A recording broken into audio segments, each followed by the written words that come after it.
믿음으로 새벽을 깨우고 하나님을 향하여 주 예수의 이름을 부르면서 나오신 복된 우리 성도님들 한 분 한 분을 주께서 영접해 주시고 성령과 능력으로 이 시간에 덮어주시고 보호하시고 인도해 주셔서 오늘도 승리하는 하루, 하나님의 뜻을 이루는 하루가 되어지는 복된 삶이 되기를 예수 이름으로 간절히 축복합니다.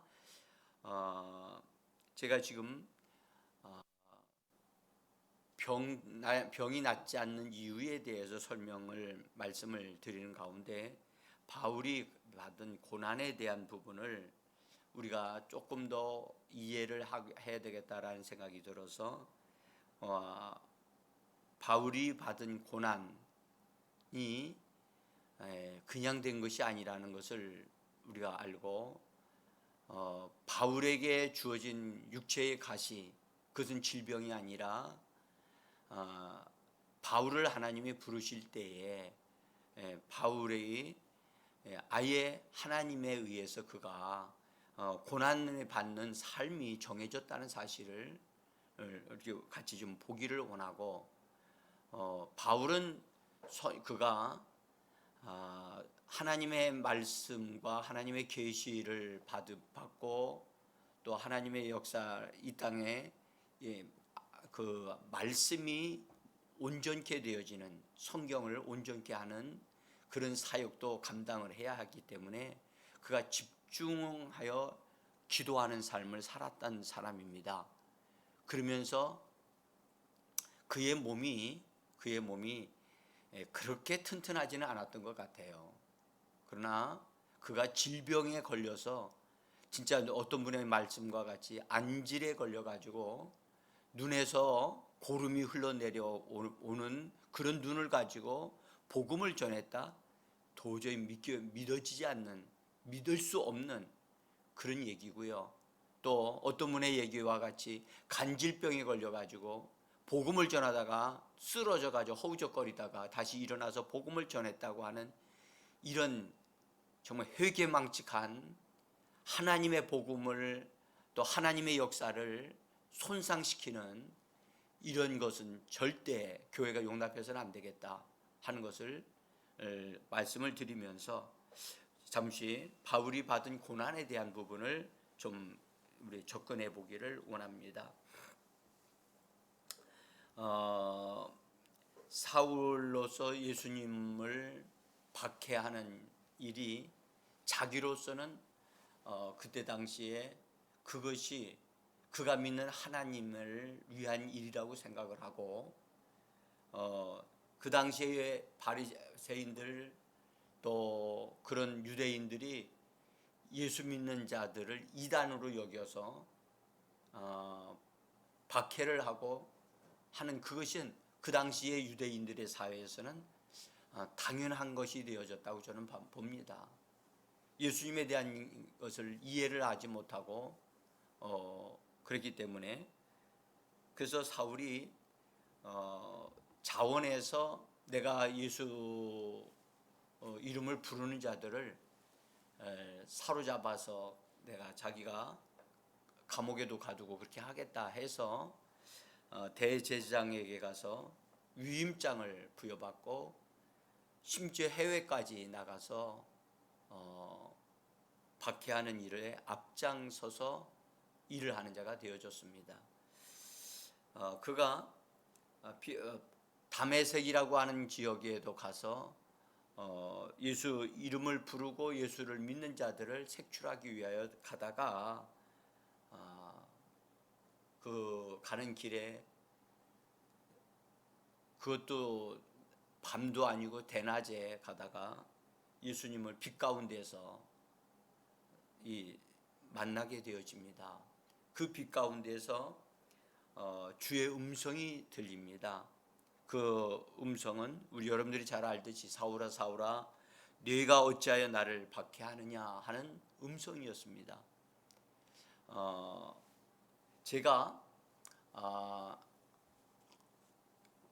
제가 보았던 그 빛, 바울이 본 그 빛이 저도 본 그 빛이 아마 그 빛이라고 생각이 들어요. 확실한 것은 그 빛이 비춰지면요, 그 빛이 나타나게 되어지면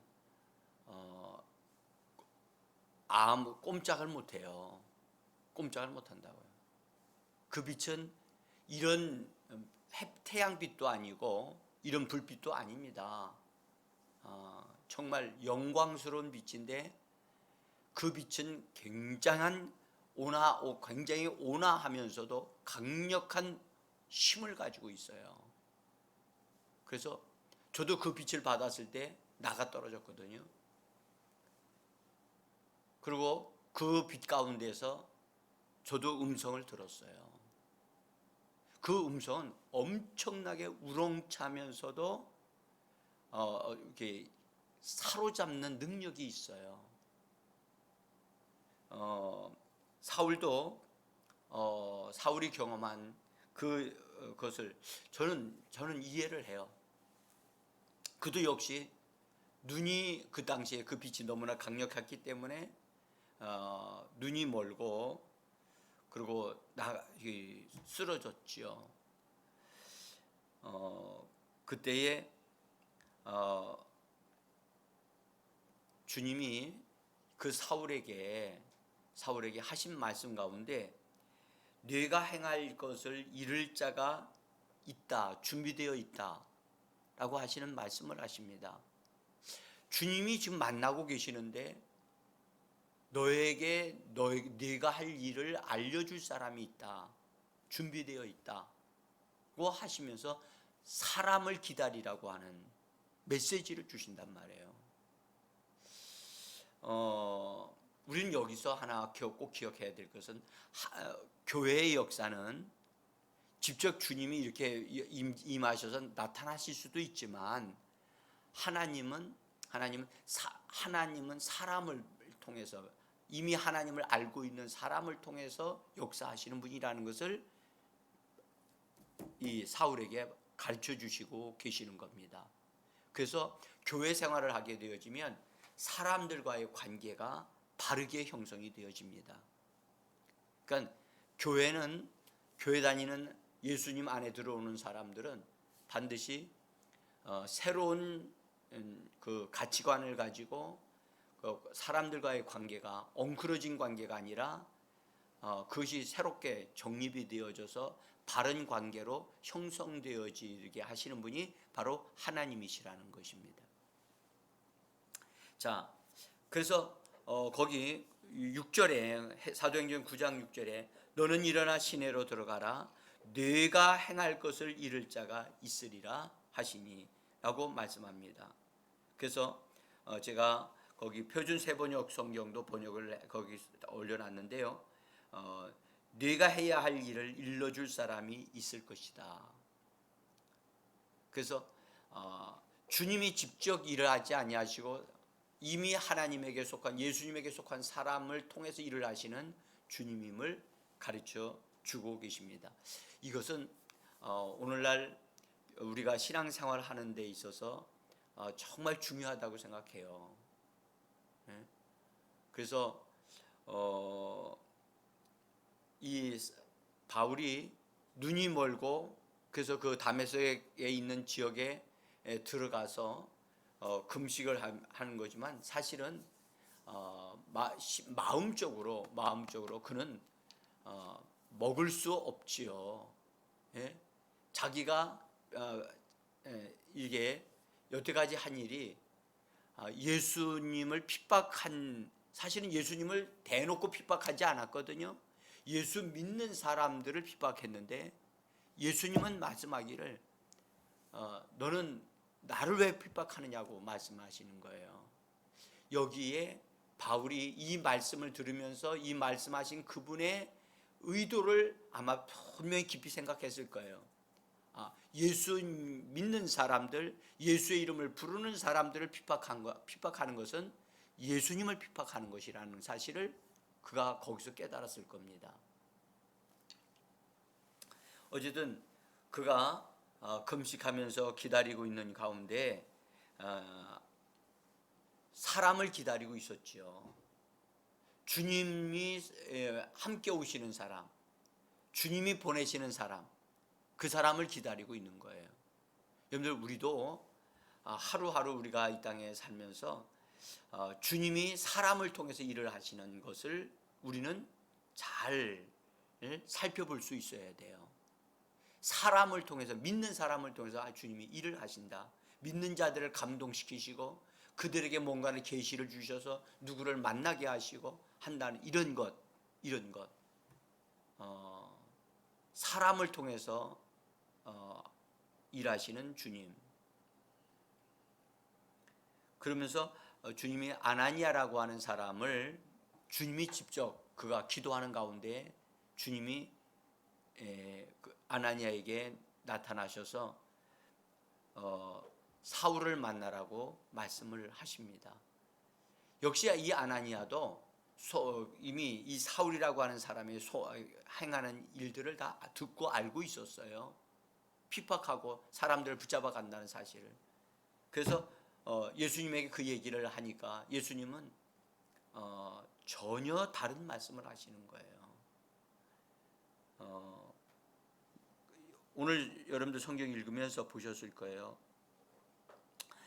예수님께서 말씀하기를 그 사람을 만나기 위해서 가거라 라고 말씀하시면서 이 사람은 내 이름을 위하여 내 이름을 이방인과 임금들과 이스라엘 자손에게 전하기 위하여 택한 나의 그릇이다. 택한 나의 그릇이다. 이건 정말 아나니아로서는요, 이거 순종하기가 그리 쉽지 않았을 거예요. 네? 아니, 핍박하기 위해서 여기까지 왔다는 얘기가 지금 다 들렸는데 지금 갑자기 주님이 그 사람을 만나라고 하시니 이걸 믿고 순종할 수 있었던 아나니아는 정말 믿음의 사람이고 순종의 사람이었던 것 같아요.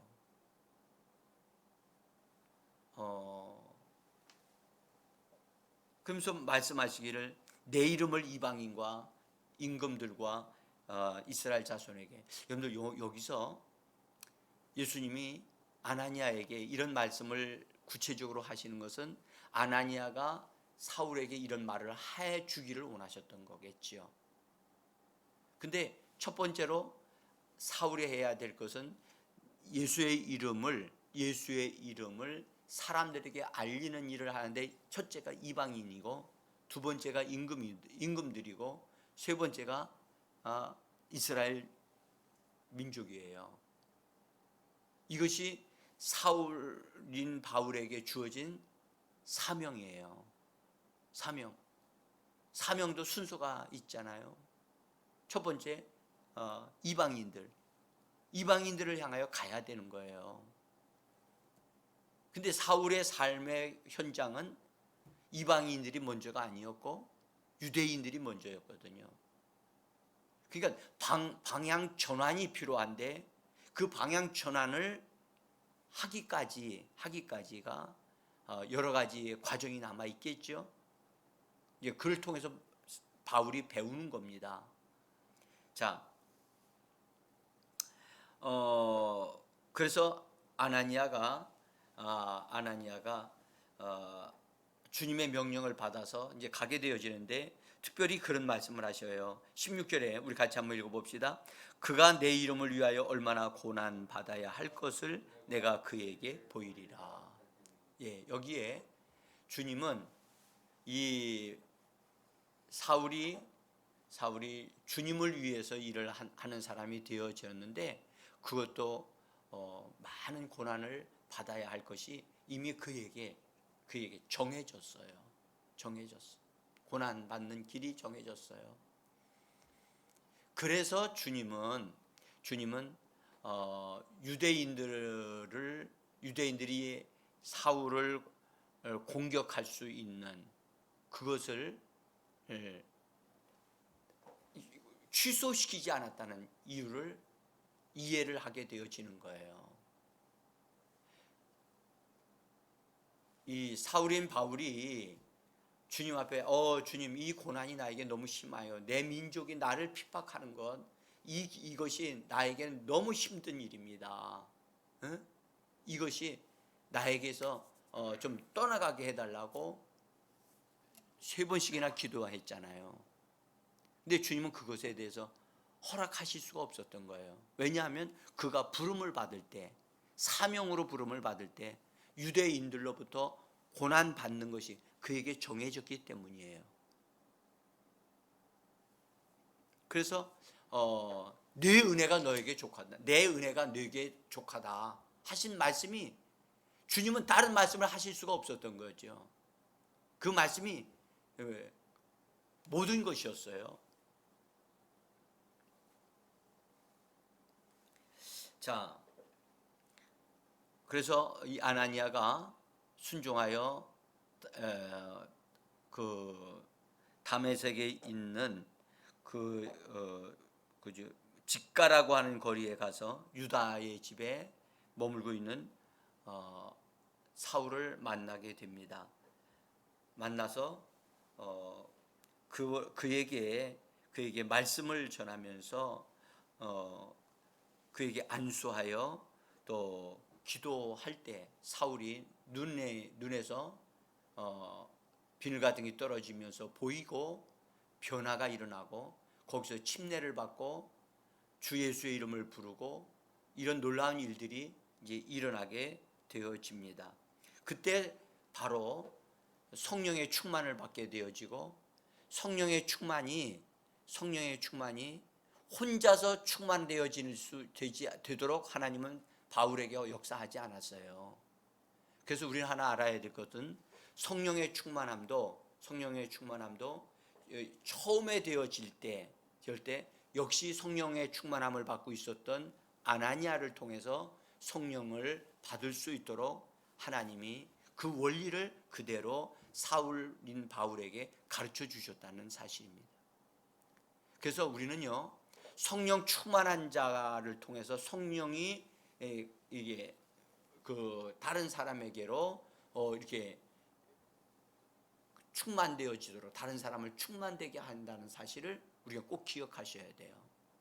그래서 누군가를 위해서 하나님 앞에서 기도해 줄 때 내 자신이 성령 충만하지 않은 상태에서 다른 사람을 위해서 성령 충만함을 주기 위해서 우리가 시도하는 것은 합당하지 않다는 거죠. 우리 자신이 먼저 성령으로 충만해진 상태에서 하나님과의 관계 속에서 형통할 때 다른 사람을 성령으로 충만하게 할 수 있다는 사실을 우리가 이 본문의 말씀을 통해서도 깨달을 수 있다고 봅니다.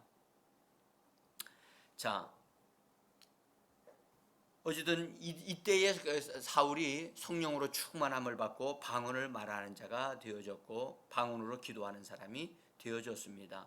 그 후에 이 다메섹에서 며칠 동안 머무르면서 이게 바깥에 나가서 사람들을 만나면서 예수가 그리스도이시다, 예수가 메시아다라는 사실을 유대인들에게 말을 하게 되어집니다.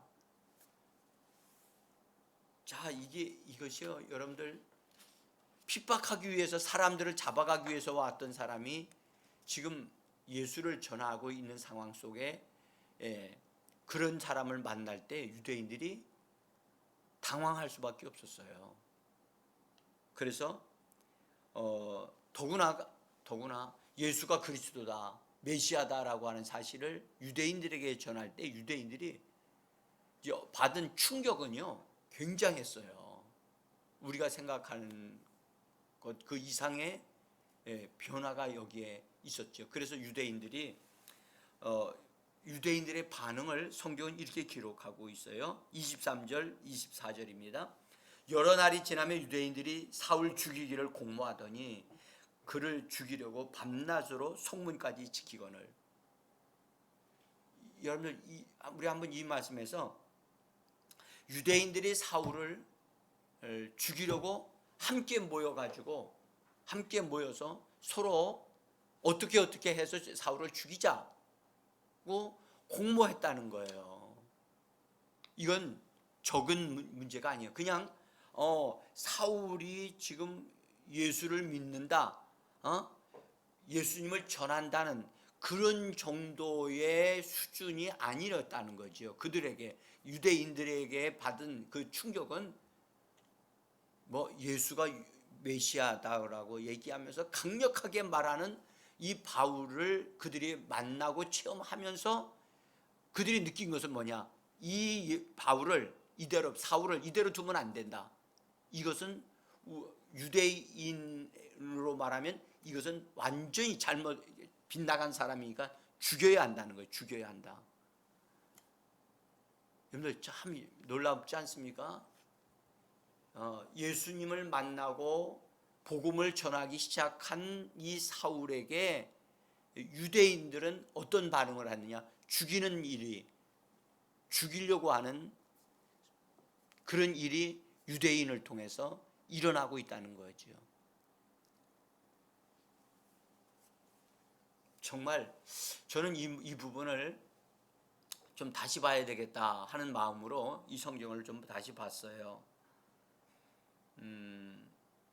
얼마나 사울을 죽이려고 저 사람들이 계획을 했든지 아마도 제 생각에는 이 다메섹 성을 여러 군데를 지켜가면서 사울이 빠져나가는 것을 발견하기까지 또는 빠져나가지 못하도록 하기 위해서 심지어 성을 지켰던 것 같아요. 그러니까 그 사울을 알고 있었던 사람들이 이대로 둬서는 붙잡혀서 어림을 당할 것 같으니까 밤중에 그 오늘 성경 보니까 광주리에 이 사울을 태워가지고서 밧줄로 해가지고 내려가지고 이게 이 다메섹 성을 빠져나가도록 도와줬다는 거예요. 정말 이 위기감이 무엇을 말해주는가? 유대인들이 이 사울을 죽이기 위하여 얼마나 여러 가지로 준비하고 또 그것이 피해가기가 정말 피해가기가 어려운 상황이었던 것을 우리가 좀 그런 걸 느끼면서 여러분들 처음서부터 사울이 유대인들로부터 받는 이 어려움이라고 하는 것은 마치 목숨을 걸고 그들을 대면해야 되는 상황이 되어졌다는 사실을 아마 그가 알게 되어서리라고 생각을 해요. 여러분들 적어도 이런 어려움을 당하면요, 사울은 복음을 유대인들에게 전하지 않았을 거라고 저는 생각을 해요. 그런데 그거를 사울은요 멈추지 않았다는 거죠. 사울이 예루살렘으로 올라갔어요. 예루살렘으로 올라갔더니 바나바를 사람과의 관계에서 바나바를 알고 있었던 것 같아요. 바나바가 이 다메섹에서 예수를 전하고 있었던 그 사울을 인도해서 예루살렘에서 사도들과 사람들을 만나는 도움을 줘요. 역시 이것이요 바울에게 큰 영향을 주었던 것 같아요. 바울이 스스로 자기 혼자 사도들을 만나고 예루살렘에 있는 교회의 일꾼들을 만나기가 쉽지 않죠. 사울이 예수님을 보았다 할지라도 계시를 받았다 할지라도 혼자서 교회 생활 안으로 들어가기가 어렵지않아요. 근데 이 바나바라고 하는 돕는 사람이 있어서 교회 생활을 적응하고 또 인도를 받는데 사울이 큰 도움을 받았어요. 이것이 나중에 이 바울이 성경을 하나님의 말씀을 기록하면서 교회관을 기록하는 에베소서에 대한 흐름 속에서 성도들과의 관계 이런 것들을 형성하는 데에서 굉장히 영향력을 준 것이라고 저는 믿어요. 그래서 서로 돌아보아 서로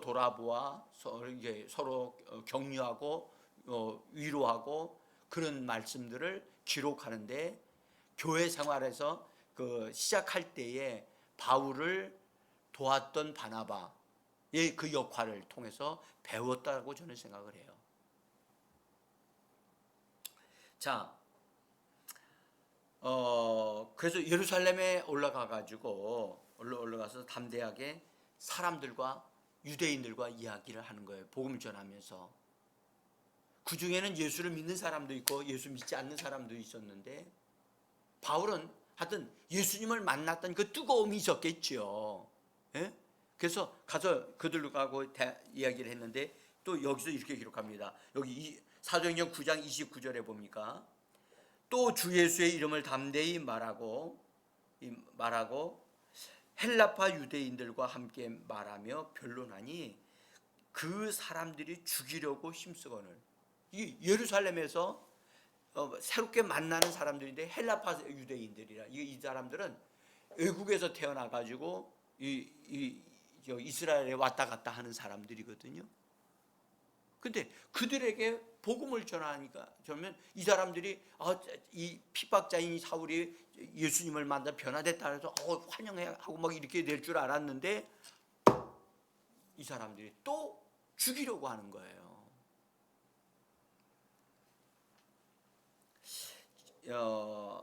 여기서 바울은 깨달아야 될 것은 자기에게 안수해준 아나니아가 예수님이 자기에게 말씀하신 바, 너는 이방인과 임금들과 이 이스라엘 민족을 위해서 부름을 받았다라고 하는 그의 사명을 일깨워 줄 때 첫 번째가 이방인이었는데, 지금 현재 이 사울이 유대인들에게 복음을 전하고 있잖아요. 그러니까 그들에게 이 하나님의 부르심에 대한 것을 분명히 열정은 있어요. 믿음도 있어요. 은혜도 있다고요. 가서 전하긴 전했는데 다 부딪히고 있는 거예요, 지금요.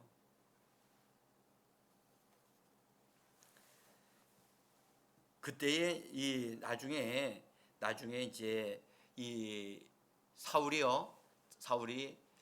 예루살렘에서 이제 자기로 인해서 자꾸 문제가 생기니까 예루살렘 교회에서 보내요. 가라고.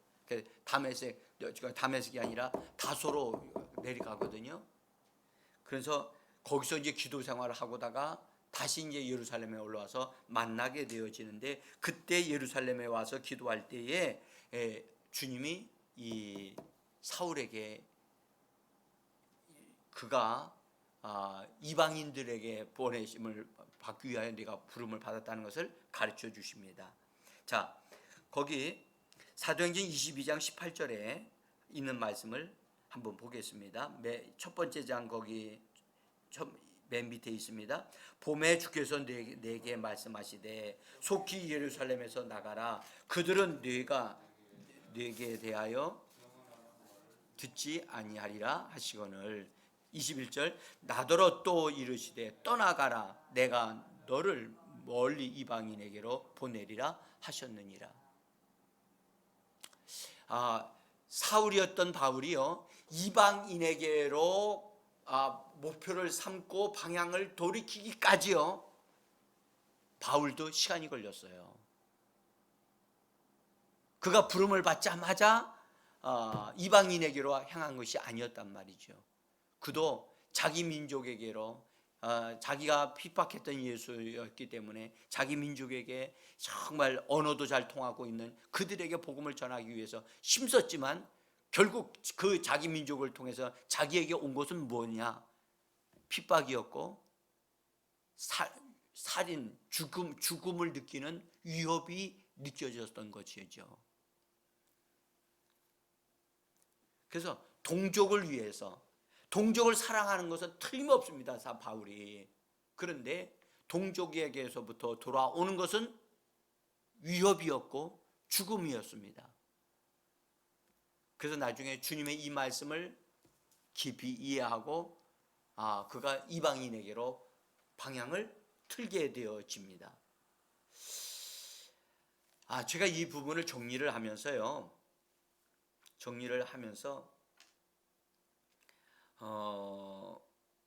그가 바울이 이방인에게로 방향을 완전히 전환하기까지 참 그가 많은 시행착오를 거쳤다라는 사실을 깨닫게 되어졌어요. 그냥 하나님이 부르실 때 처음부터 딱 이방인에게로 너의 1순위는 이방인이야. 분명히 알려주셨음에도 불구하고 바울도 이방인에게로 이렇게 방향을 틀기까지 참 그 시간이 걸렸고 고난이 있었구나 하는 것을 전 보게 되어졌어요. 그래서 그가요 다소로 가가지고 자기 고향에서 하나님 예수님을 찾고 기다리는 가운데 그 바나바가 안디옥에 와서 교회를 시작을 하면서 이 바울을 찾아서 불러서 같이 안디옥 교회에 섬기는데, 이 안디옥 교회는 유대인들도 있지만 이방인들이 더 많은 교회거든요. 그래서 그 지역에서 이방인들에게 복음을 전하기 시작할 때, 이방인에게 복음을 전할 때는 핍박이 하나도 없었어요. 그런데 유대인들에게 복음을 전할 때는 또 어려움이 있었어요. 그래서 바울이 깨닫게 되어집니다. 깊이 깨닫게 됩니다. 나는 이방인을 위하여 내가 복음을 전해야 되겠구나 하는 것을 깨닫는 계기가 여기서 되는데, 이 안디옥 교회에서 1년을 전도하면서 복음을 전하고 교회를 가르칩니다. 성도들을 가르치면서 성도들이 진짜 그리스도인이라고 하는 별명을 듣기까지 거룩한 변화가 일어나는 계기가 되어집니다. 자, 이제 제가 오늘 여기까지만 말씀을 드리겠습니다. 여러분, 하나님은 이 바울을 병든 상태에서, 병들어서 육체에 가시가 있는 상태로 시작해서 복음을 전하게 되어진 것이 아니라는 것을 제가 말씀드리려고 하는 겁니다. 거기 육체의 가시의 역할을 했던 사람이 누구냐? 바로 유대인들이었다는 거죠. 그래서 그것이 나중에 이제 우리가 보겠습니다만은 그 바울의 선교 전도하는 그 여행에 바울의 그 사명을 다하기까지 유대인들이 핍박하는 자들이 되어집니다. 자, 여러분, 오늘